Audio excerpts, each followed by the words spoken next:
masculine edge.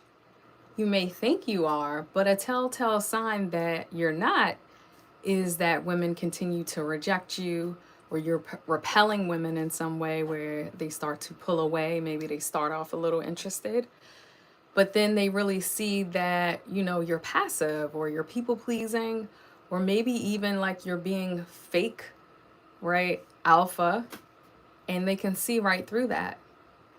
So this talk is all about making you aware of if that's happening, right? And some things you can do to change it. So I'm so happy you're here with me today. But remember, this channel and this live is not about teaching you how to be a man. I can't teach you how to be masculine, but I can show you and drop some truth and some knowledge on making you be more effective as a man, especially when it comes to women, dating, relationships, things of that nature.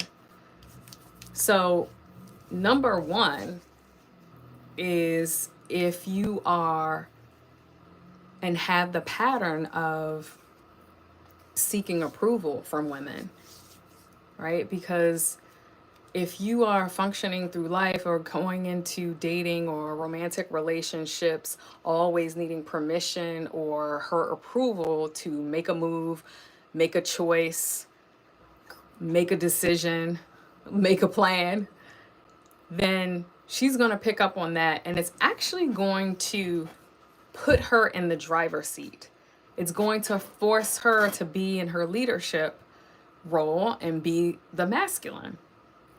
And honestly, a lot of women don't want that, especially if they're constantly making decisions throughout the day, or they are working on themselves and are aware that they're too masculine and that this is something they want to get out of. Women crave men who are masculine and who lead, who protect, who provide.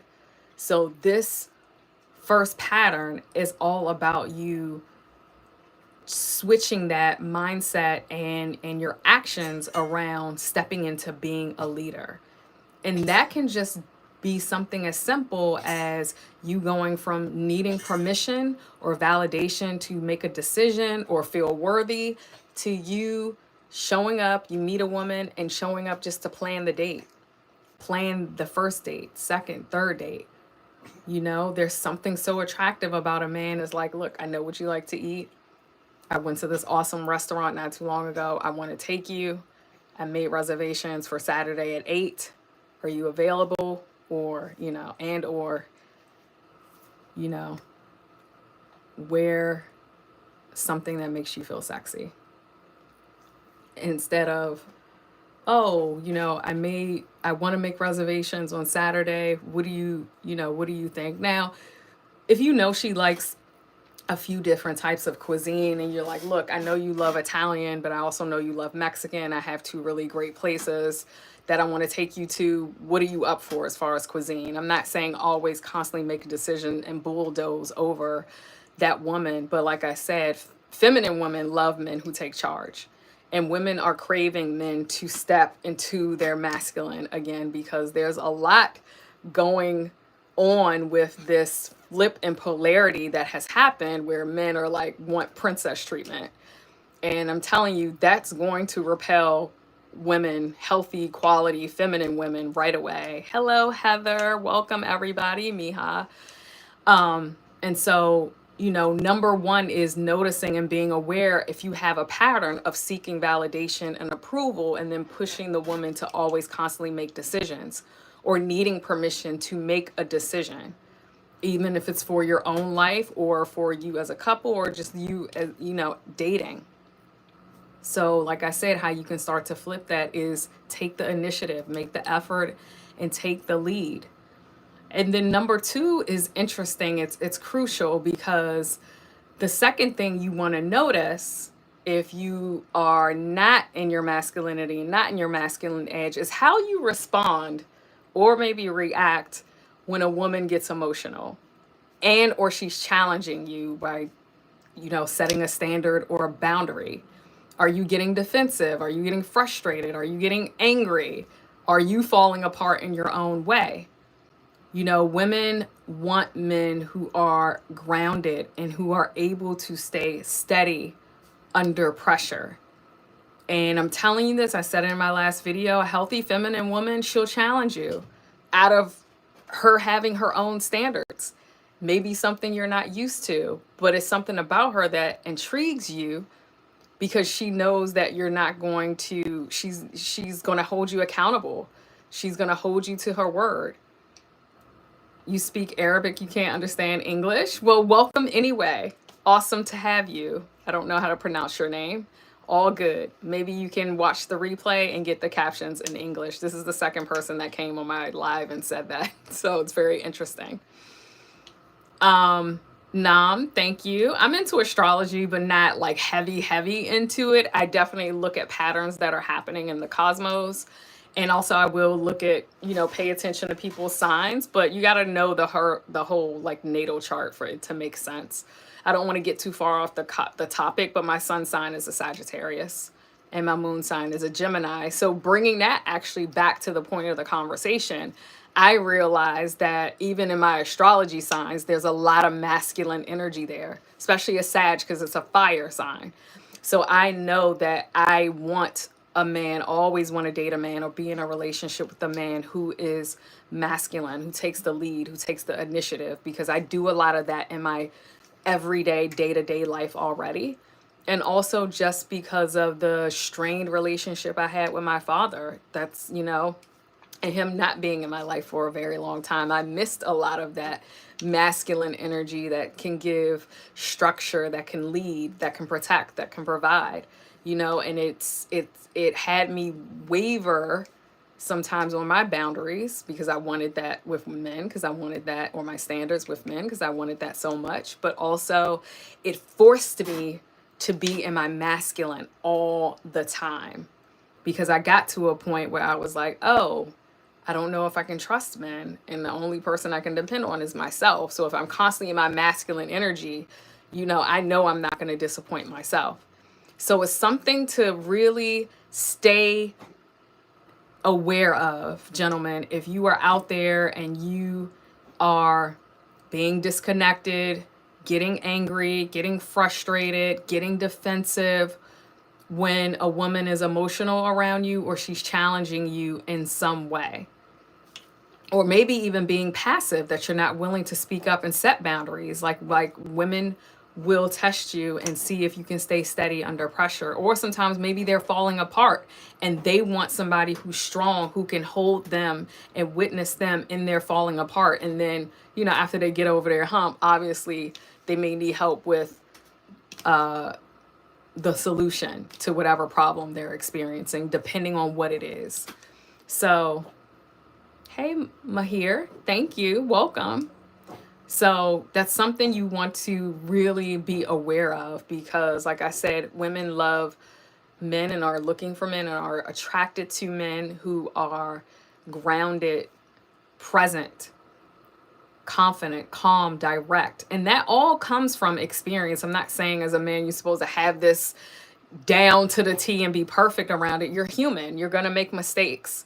But it's something you can constantly practice in your life, is like as far as your career, because if your career puts you under pressure and you're able to stay steady under that, that's a great practice of how to be in your healthy masculine or grounded masculine, to make sure you're responding and creating solutions as opposed to reacting. And you can bring that same come from and that same energy in your romantic relationships. It's actually can complement the relationship a lot and can keep the polarity too in a healthy space where you're in your masculine role most of the time, right? And it helps put the woman in the feminine and keep her in that feminine energy, which is really awesome.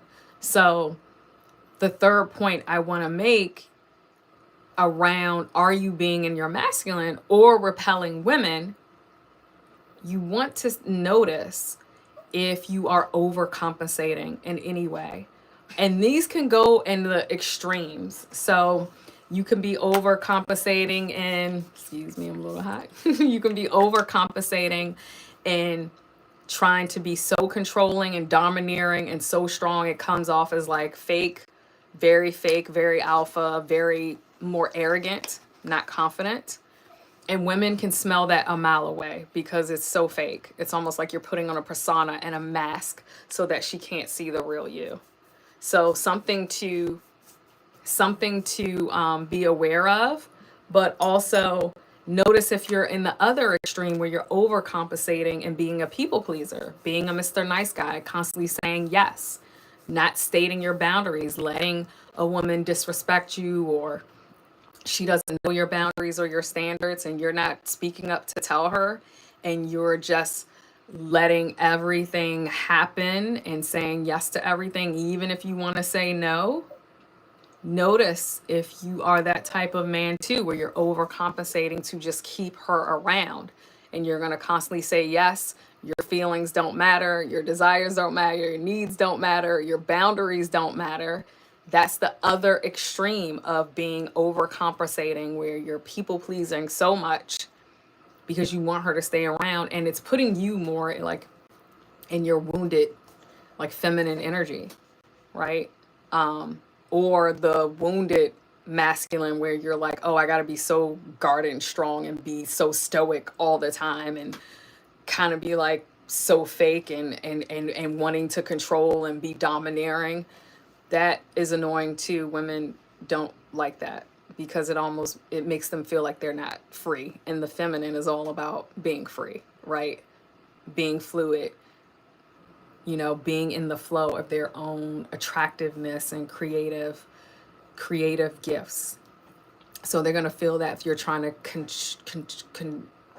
make them feel contracted, and the relationship feel contracted, and you're right. So notice if it's coming from that ego and wanting to control, or the opposite, or the overcompensating is coming from the nice guy, people pleaser.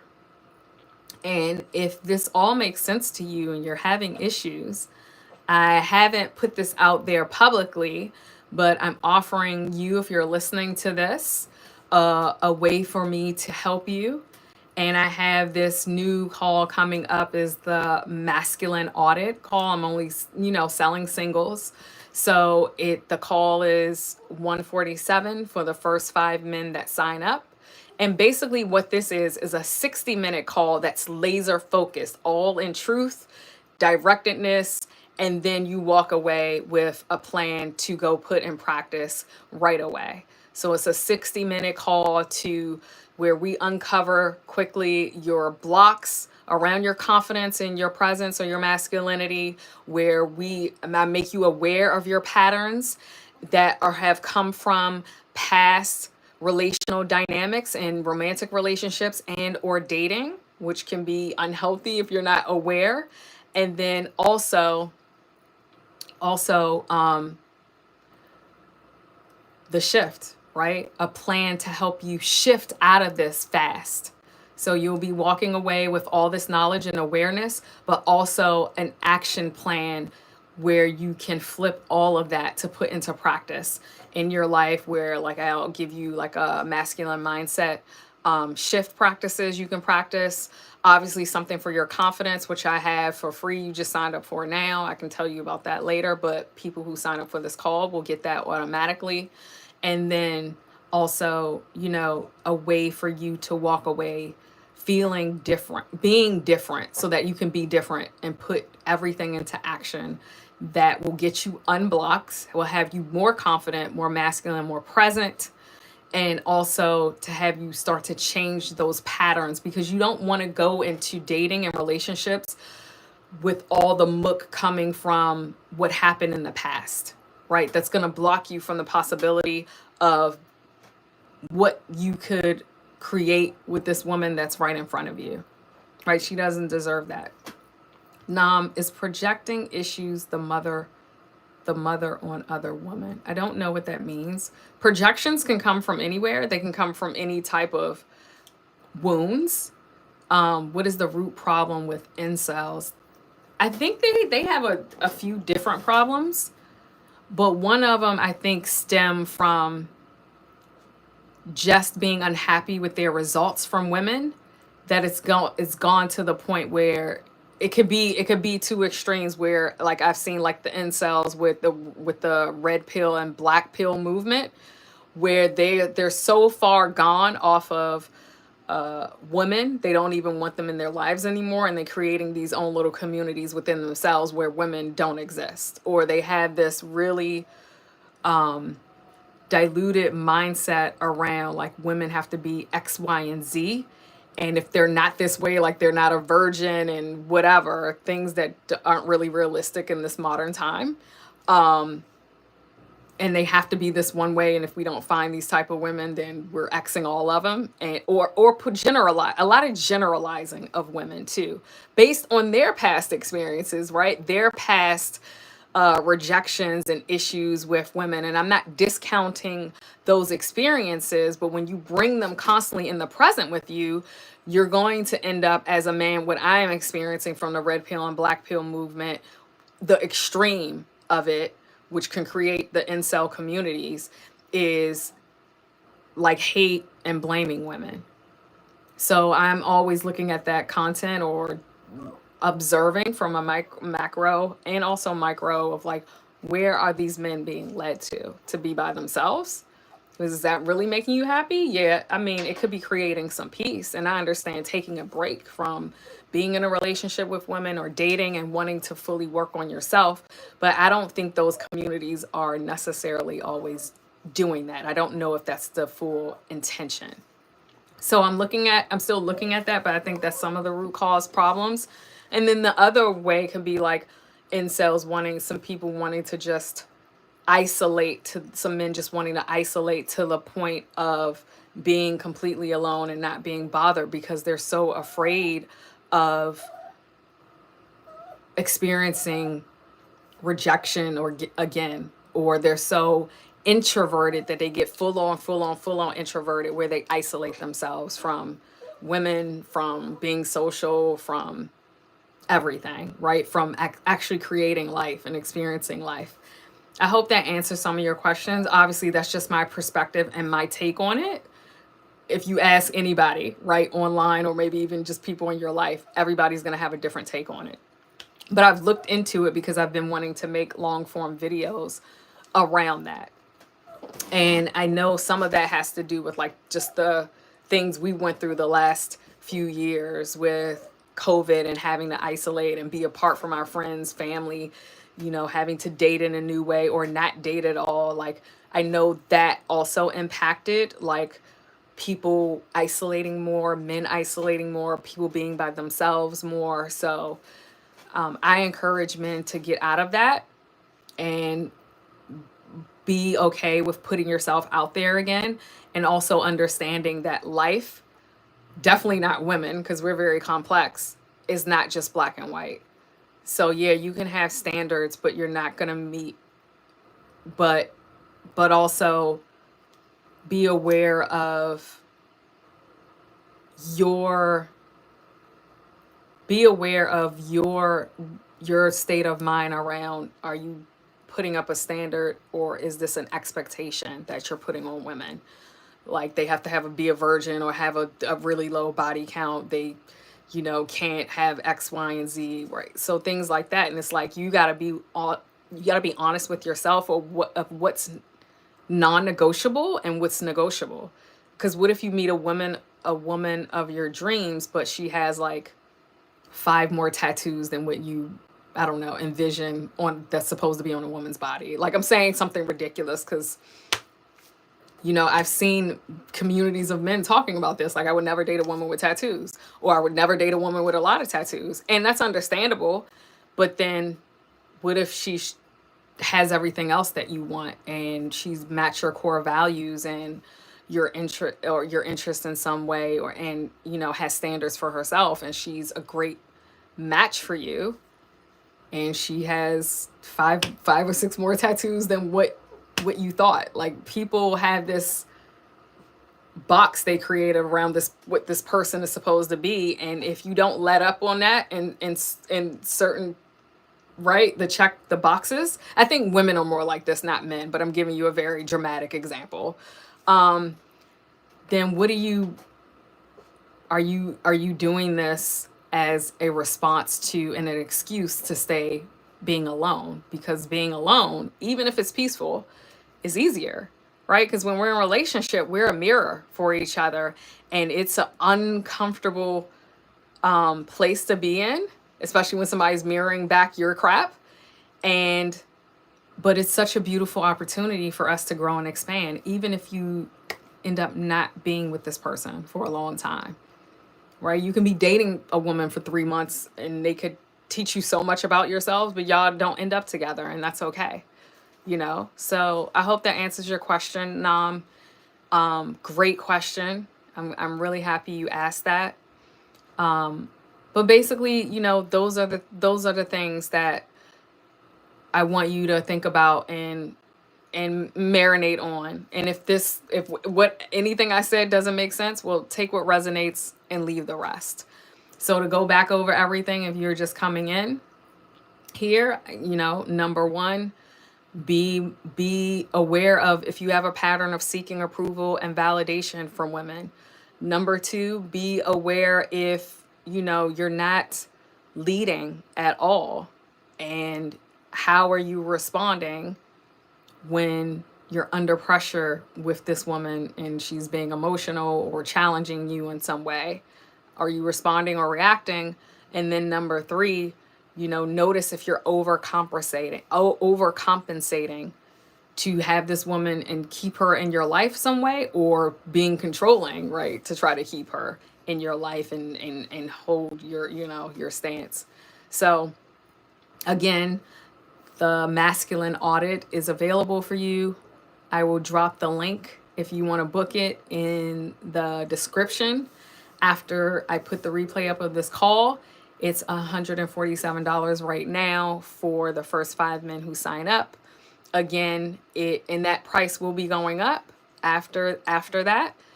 And like I said, it's a 60-minute call that's powerful, that's packed with just unpacking your blocks and your patterns, and then moving into a plan to help you shift fast to get you in your masculinity and your masculine edge.